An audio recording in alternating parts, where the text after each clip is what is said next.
It is time! Hello everyone, thank you for tuning in. It is I, Scott, also known as Seto, Son of the Fanatic, back at you with the update for Red Greymon. 1.5 finally came out, Eric and I got a case. I've been waiting so long for this boy. Blitz Greymon is one of my favorite Digimon of all time, mostly because I personally raised one in the V-Pets for the 20th anniversary ones. So let's get into the profile. There are a couple of things that are new. Some things that have changed, some things that there haven't. First off, for the GGA deck, we've got 4 Greymon, I think is what it's supposed to be called. We never really got this one in the...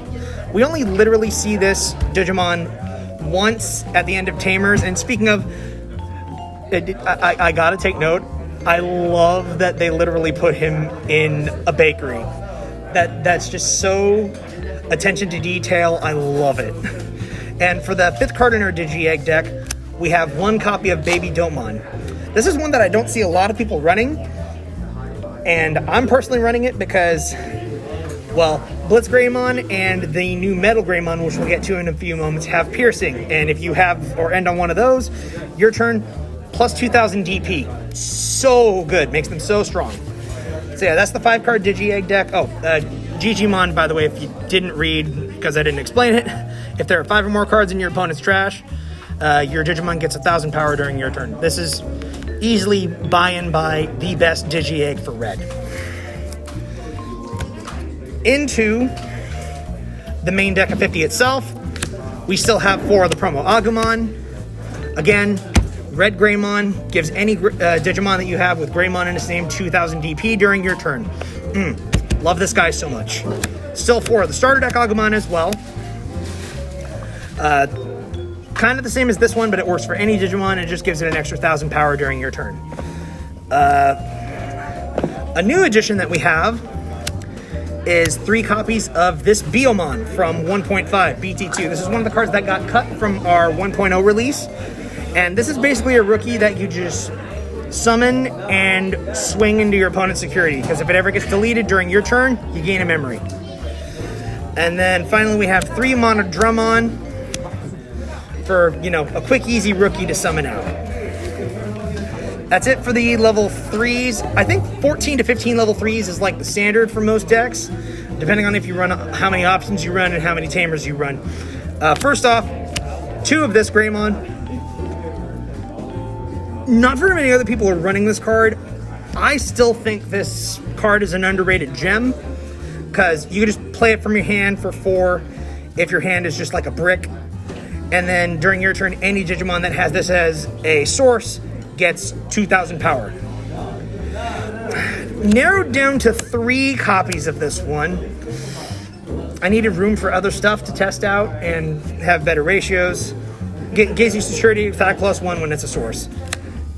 Mostly because I wanted more Dark Tyrannomon this time around. I mean, it's a 1-cost Evo. That's literally the reason you run this guy. This guy is probably not going to get replaced until the Greymon from BT5 comes out, which is a 1-cost Evo if you evolve it from Agumon, or it's a free card if you evolve it with Nokia. So, 4 Blocker Cordramon. This card's only going to get better when BT4 comes out because of the Inheritance of Dragons. And that's it for the champions. 12 champions, I think, is about the standard. Next, into the ultimates. My boy. My big boy. I have always liked Virus Metal Greymon more than Vaccine. I'm pretty sure I said that in the last video, but if I didn't, I'm saying it here. Speaking of, some extra love for the Virus Greymon. New card! It has that piercing like I mentioned with the Baby Dolmon. The most specific reason why we run this card, though, aside from the fact that it's a piercing ultimate, because you could just run Garudamon otherwise, is the Wind Digivolving effect. And that's when you Digivolve into this guy, you can get a level 7 virus from your trash back into your hand.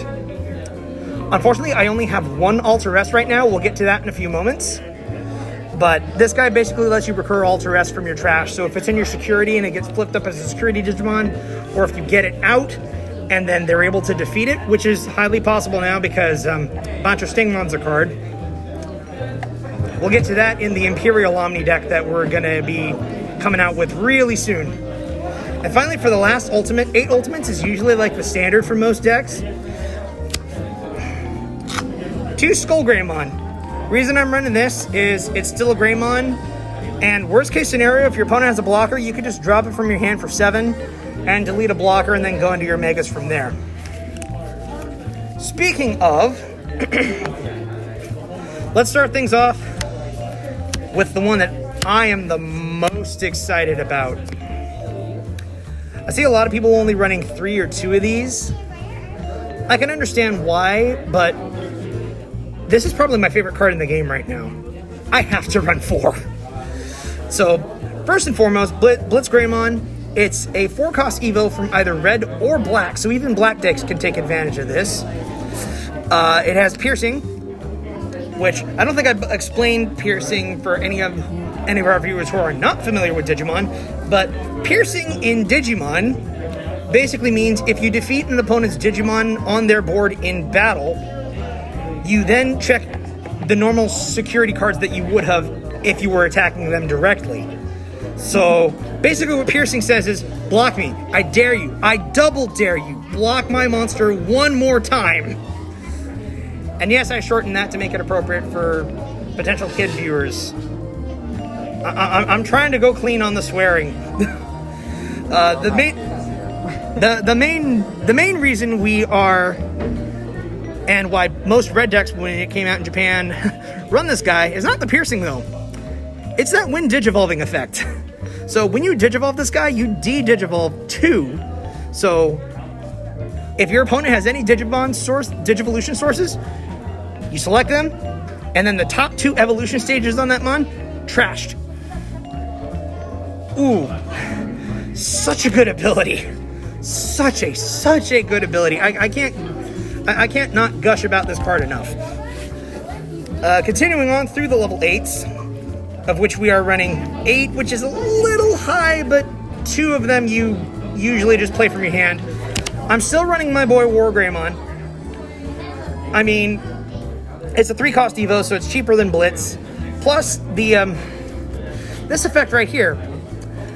Any option cards that you trigger in your opponent's security stack don't trigger their security effects. It's so good. It's such an underrated gem in my opinion. A lot of people are going for like the low-cost evolutions, and I understand that, but I just like this card more. And until Rookie Rush dies, this card will always be relevant. Plus, it's got security attack +1, and again, this is one of those, it's an 11 cost to play normally, so if you're in a really bad spot, you can just drop this from your hand, and then you can just stack an Omnimon or an Ultra S on top of it next turn. Speaking of, we have 2 Omnimon. I mean, you guys should know what this card is. And 1 Ultra S. I'll be honest, these 2 should be switched, but I've only got the 1. Because Omnimon, when you Digivolve into him, you select an opponent's Digimon, and then you delete all Digimon that your opponent has with the same name. Ultra S works similarly, but a little bit different. So Ultra S, when it hits the board via Digivolving, you de-Digivolve 1 on all of your opponent's field, and then you delete all of their Digimon that have 5,000 DP or less. So arguably this is better than Omnimon because it's more generic destruction, but it's also not as good because if your opponent doesn't have any Digimon that have 5,000 or less, you can't get rid of them. Its when attacking effect, however, is you basically return your level 6 and it can't be blocked. So if you go into this, basically clear your opponent's board, and if they have a blocker and they have no security left, you just return that level 6 to your hand, they can't block it, and you win the game. Ultra S is so good. And I wish I had another copy of him. Into the option cards. For those of you who've been keeping count, I'm only running 3 Gaia Force this time. These are arguably the best option card in the game, but I cut it down because you usually don't want to see it in your hand. And with this way, you can still see it in your security because you really like just popping an opponent's Digimon for free. But a lot of times you just don't want to pay that 8 memory to just get rid of everything. And then I'm running 2 of my boy Tai because you need in my opinion, you need the tamers that at least get your memory to 3 at the start of your turn, so that way your opponent can't choke you out of memory. So yeah, that's it. That's the update for Red Greymon 1.5. Any of you guys who play Digimon, let me know in the comments down below what you would change or what you might have suggestions for improving this deck until, you know, BT4 hits. I mean, somewhere around May, I believe, is when it comes out. Like, comment, subscribe, hit that bell down below for notifications, and we will catch you guys later.